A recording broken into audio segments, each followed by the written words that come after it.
Bwana, mimi nimeenda kule, wamenipokea vizuri, lakini wale mabwana wameonyesha msimamo mkubwa sana. Yaani kivyo vyote vile tunatakiwa kuandaa baba. Sasa lakini Nisikize kwanza. Kwani wewe umejipangaje? Ili tufanye hili jambo lisiwe kubwa sana. Umejipangaje?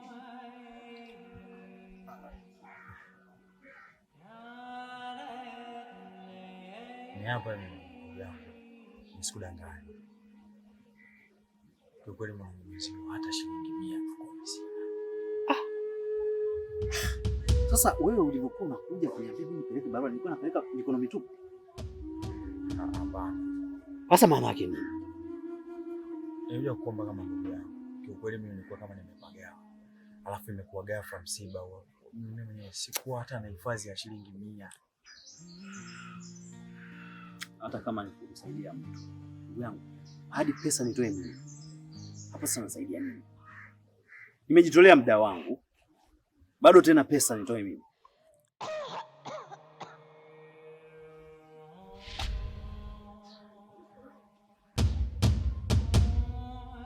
Wewe. Kwa nini kuna mtu? Hapana. Hebu nenda kaangalia. Kaka, mimi naogopa siwezi kwenda. Kaka. Samahani. Wewe unaangalia. Nani aliyekuona?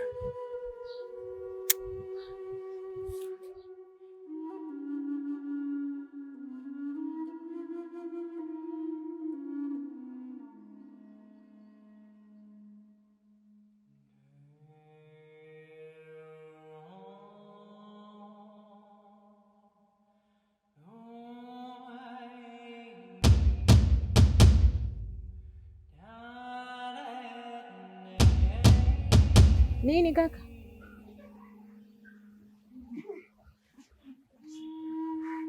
Maiti nani haipo? Haipo.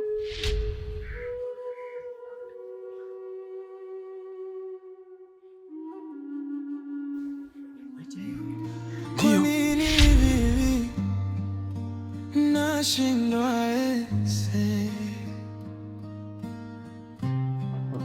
maamuzi? Najua una roho mbaya sana, ila naomba nikwambie kitu. Hakuna chenye mwanzo kikosa mwisho. Ruhusu watu mwili ule wakauhifadhi, na mimi sitoka upande wako abadan.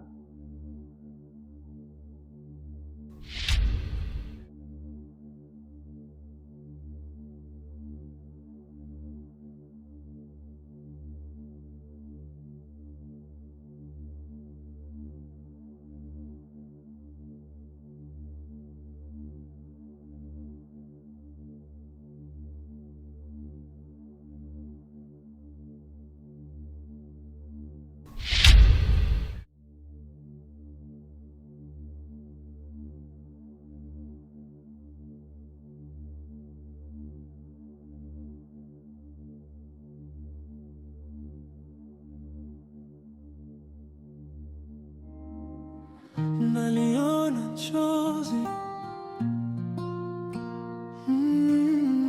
naliona chozi. Mara ya kwanza tulisikia mtu anakoona, lakini mara ya pili tulivyoingia tulikuta maiti ndani. Na sio kwamba nakataa kumsaidia ndugu yako, mimi niko pamoja na yeye kabisa, lakini kipengele ni ile familia kule wanahitaji barua, na bila pesa tunapelekaje barua? Ndugu yako hana pesa. Sasa mimi hapa hata nikisema nijipige labda 50,000. Sasa hii 50,000 nyingine tunapata wapi? Kwa hiyo mimi nashauri hili jambo shirikeni serikali, ndio kwa balozi, muelezeni ni jambo ambalo linakubalika, linaeleweka. Ni matatizo yametokea, balozi naye ni mwanadamu, ataelewa. 50,000 nyingine ipatikane, nisaidie bwana. Mimi nipo tayari. Hiyo shilingi 50,000 mimi nita clear. Kama 50 utaipata, basi sasa tutajipanga tuli kama familia. Lakini hapa mimi nishapata matumaini kwamba linaisha. Sawa, lakini kabla ya yote tunataka muone yule bwana, tuongee naye, tumshirikishe kwamba bwana, tumesikia hivi na hivi na hivi, mambo yamekaa sawa, tuone naye anasemaje.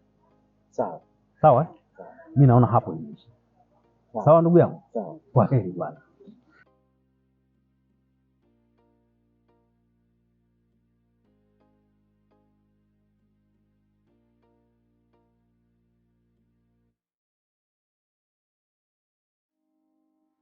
Naliona chozi,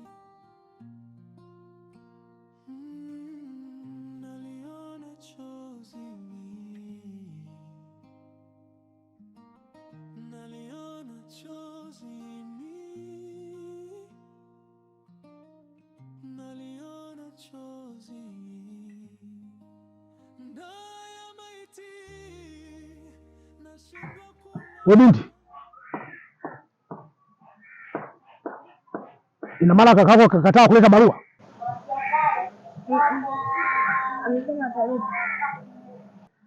Sasa nakutuma ukamwambia afanye haraka iwezekanavyo, ili mwili wa mpo wangu usiozee ndani, na ukiozea ndani itakuwa kesi ya pili. Unaweza kwenda.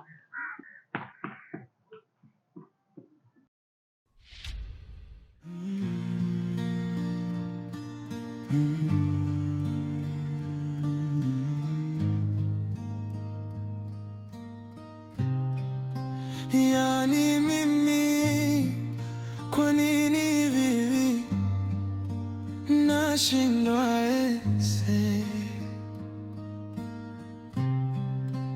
maamuzi, Yani akamji amekaa vizuri, nyumba za hapa nzuri zote. kweli nakwambia.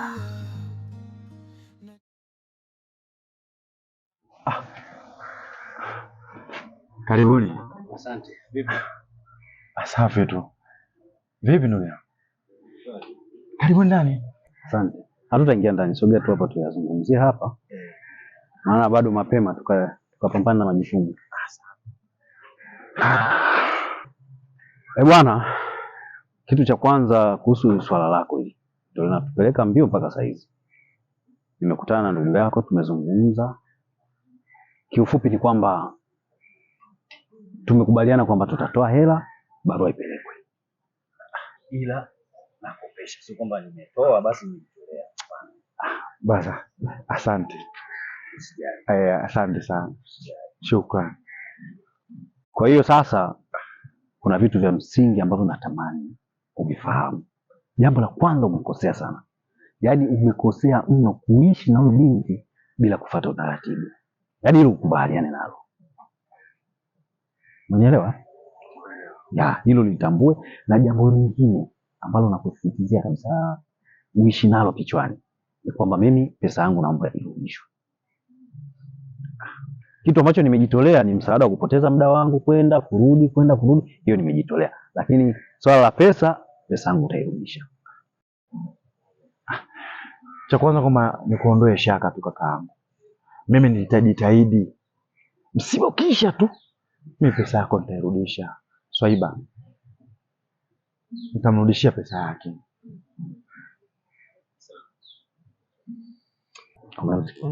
Nimemsikia ndugu yangu. Hili mimi ndio nitamani ulijue, na pia kukufahamisha kwamba barua tunapeleka, upate taarifa hiyo. Hilo tu nimeeleza. Sawa, mwana asubuhi njema. Haya bwana. Karibu sana.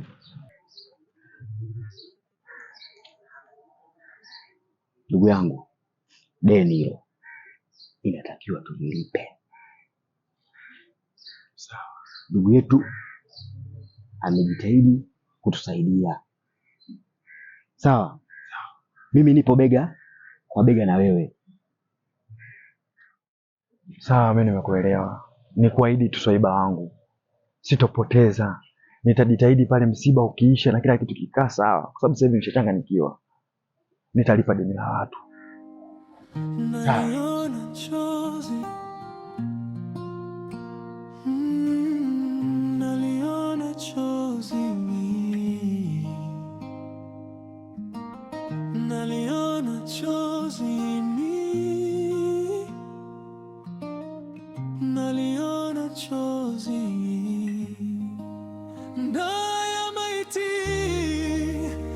nashindwa kula. Ndoa ya maiti, ushawahi sikia? Ndoa ya maiti, nashindwa kula. Ndoa ya maiti. Asante.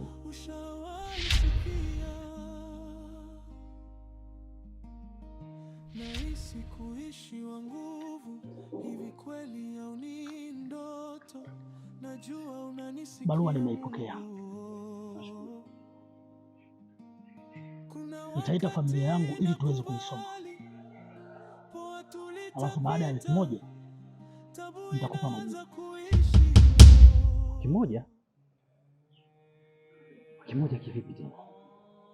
Yaani kusoma barua tu wiki nzima? Unafikiri ningesimamia misimamo yangu nikakwambia ndoa ifungwe leo, ungeweza? Sio kwamba ningeweza. Tatizo ni kwamba unaona hizi harakati nizifanya kwa haraka ili marehemu azikwe. Sasa unavyoniambia tena wiki nzima tena tusubirie majibu ya barua tu, kweli hapo ni sawa? Tambua ya kwamba kuna vitu muhimu ambavyo hamjamtimizia mpwa wangu.